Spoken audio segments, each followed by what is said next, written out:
Baik, terima kasih rakan setugas kita, Nur Intan dan juga Ramiza. Bismillahirrahmanirrahim. Assalamualaikum warahmatullahi wabarakatuh. Selamat pagi dan salam sejahtera. Ada kita bersua pada pagi ini menerusi lintas langsung kami bawakan dari daerah Tutong untuk edisinya pada hari Isnin 25 Ogos 2025. Dan ada sebagai makluman bersama yang dikongsikan juga di mana cuaca di sekitar daerah Tutong alhamdulillah cerah dan juga mengizinkannya pada pagi ini. Jadi apapun perancangan anda didoakan semoga semuanya akan diberikan kelancaran dan juga dipermudahkan untuk pagi ini. Jadi untuk pertemuan kita kali ini akan dikongsikan dua info semasa yang akan berlangsung di daerah Tutong.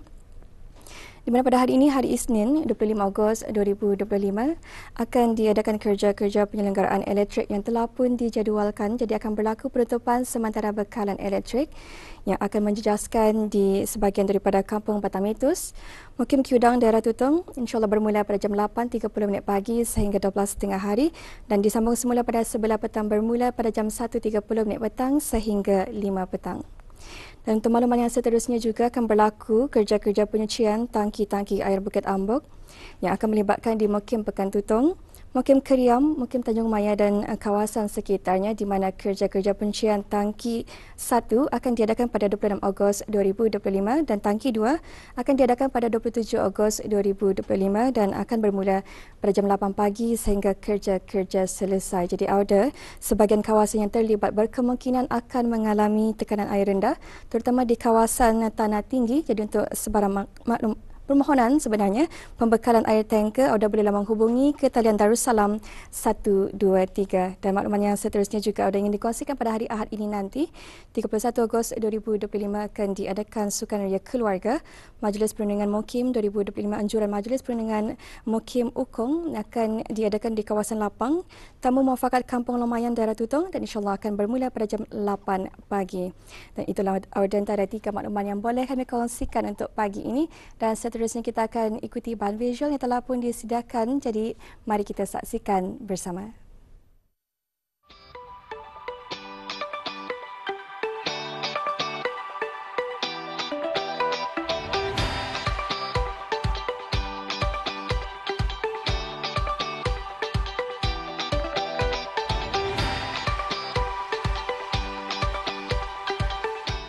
Bismillahirrahmanirrahim. Assalamualaikum warahmatullahi wabarakatuh. Audio penonton, di era mutakhir kini memang tidak dinafikan kehidupan semakin mencabar.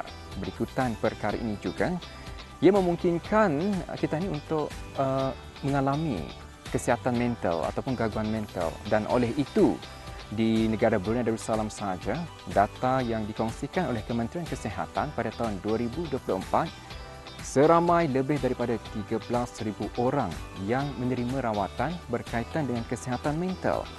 Jadi penjagaan kesihatan mental itu adalah amat signifikan sekali dalam kehidupan kita.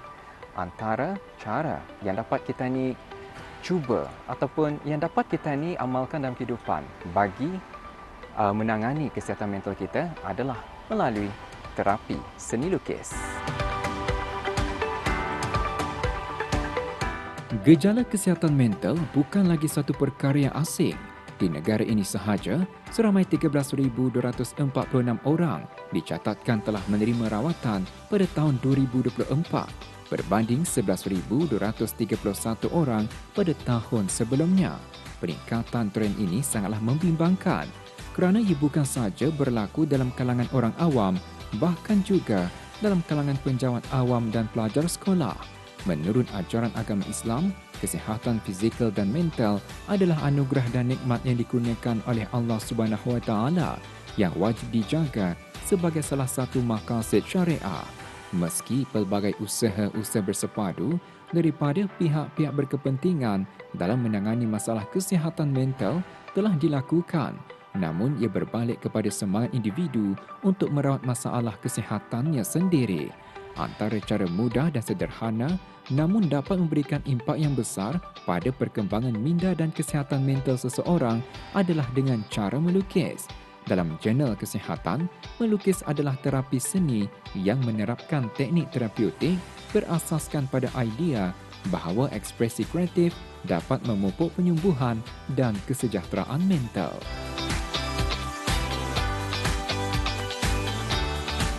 Bagi pendapat saya, Melukis adalah salah satu cara untuk meluahkan perasaan secara kreatif yang memberi ruang kepada individu untuk berehat dan menenangkan fikiran, terutama ketika berhadapan dengan tekanan atau kebimbangan. Seni melukis juga boleh menjadi satu bentuk terapi yang sangat membantu. Bagi pendapat saya, melukis dapat membantu seseorang untuk mengekspresikan serta meluahkan perasaan serta kreativiti melalui melukis. Dan ia juga dapat membantu untuk merangsang pemikiran positif. Jadinya oleh yang demikian, melukis adalah salah satu media meditasi yang berguna untuk membantu menghadapi kesihatan mental dan emosi, insya-Allah. Melukis dengan menggunakan apa jua kaedah seperti cat air, akrilik, pensel warna, pensel ataupun warna krayon tidak menjadi masalah kerana dalam terapi seni lukisan, apa yang penting ialah seseorang itu dapat menghasilkan sesuatu yang mereka boleh banggakan.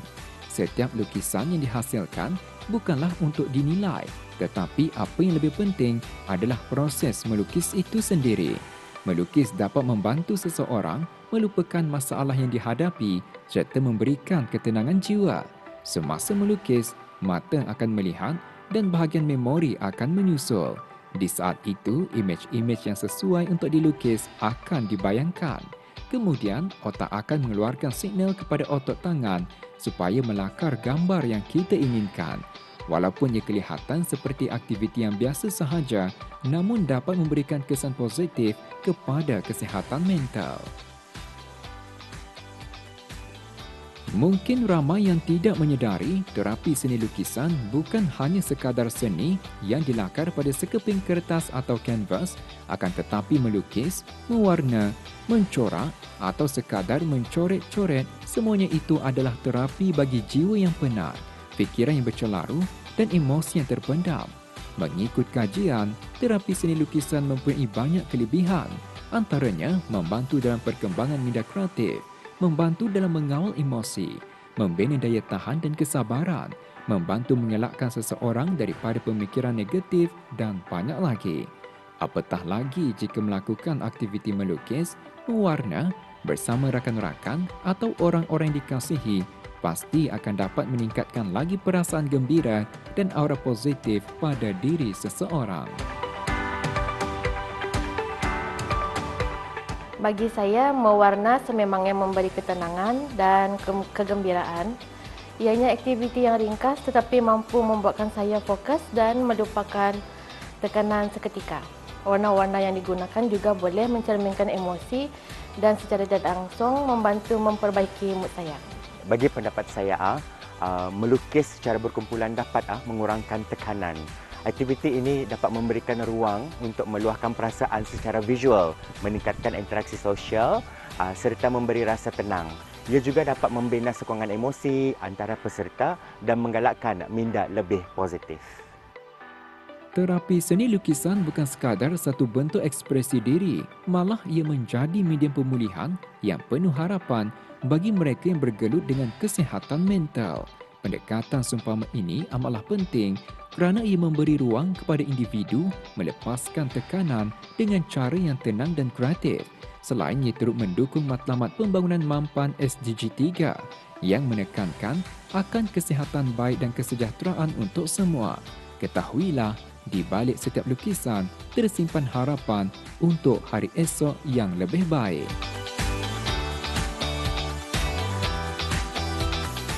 Ya penonton, Alhamdulillah dengan menjaga kesihatan mental, pastinya ia secara tidak langsung dapat menstabilkan jiwa dan juga emosi kita, dan secara langsung dapatlah kita menjalani kehidupan dengan lebih baik. Pastinya banyak sebenarnya cara untuk kita ni memastikan kesihatan mental kita terjaga. Antaranya dengan cara kerohanian, banyakkan berzikir kepada Allah SWT, dan melalui terapi seni lukis adalah salah satu ataupun antara cara untuk kita ni menangani masalah kesihatan mental. Sekian saja penonton. Assalamualaikum warahmatullahi wabarakatuh. Jumpa lagi.